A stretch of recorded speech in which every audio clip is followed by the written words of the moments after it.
திருவள்ளூர் ரயில் தீ விபத்து தொடர்பாக முழுமையான விசாரணை தேவைப்படுவதால் 3 தனிப்படைகள் அமைக்கப்பட்டுள்ளன. கூடுதல் தகவல்களை செய்தியாளர் தாயுமானவன் வழங்க கேட்கலாம். தாயுமானவன் வணக்கம். மேலும் தகவல்களை சொல்லுங்க. திருவள்ளூர்ல தற்போது ஏற்பட்டிருக்கக்கூடிய ரயில் விபத்து தொடர்பாக 3 தனிப்படைகள் அமைத்து தொடர்ந்து விசாரணை என்பது நடைபெற்று வருகிறது. தென்னக ரயில்வேயுடைய பொது மேலாளர் RN சிங் சற்று முன்னர் வருகை தந்து விபத்து நடைபெற்ற இடத்துல ஆய்வு மேற்கொண்டிருந்தார். தொடர்ந்து அதிகாரிகளிடம் இந்த விபத்து குறித்தான தகவலையும் கேட்டறிந்தார்.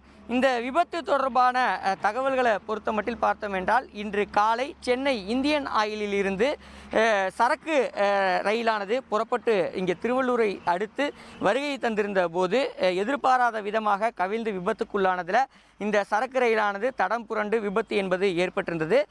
தடம் புரண்டு விபத்து ஏற்பட்டதில் சரக்கு ரயிலின் உள்ளே இருந்த டீசலானது கசிவு ஏற்பட்டு மின்சார ஒயர்களுடன் மோதி கடுமையான ஒரு பொருட்சேதம் என்பது ஏற்பட்டிருந்தது. குறிப்பாக இந்த விபத்தில் ஒரு தீ விபத்து ஏற்பட்டிருந்த சூழலில் 8 வேகன்கள் மொத்தமாக தீயில எரிந்ததாக முதற்கட்டமாக தகவல்கள் என்பது வெளியிடப்பட்டிருந்தது.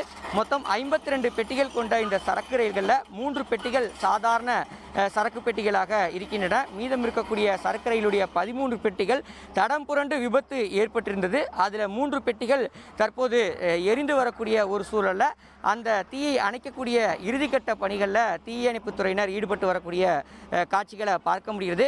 மீதம் இருக்கக்கூடிய பெட்டிகளில் 10 ஆயில் டேங்கர்கள் முழுவதுமாக எரிந்து நாசமாகியிருக்கின்றன. 36 ஆயில் டேங்கர்களில் 3 சாதாரண பெட்டிகள் உட்பட மொத்தம் 39 பெட்டிகள் மீட்கப்பட்டிருப்பதாக தகவல்கள் என்பது வெளியிடப்பட்டிருக்கிறது.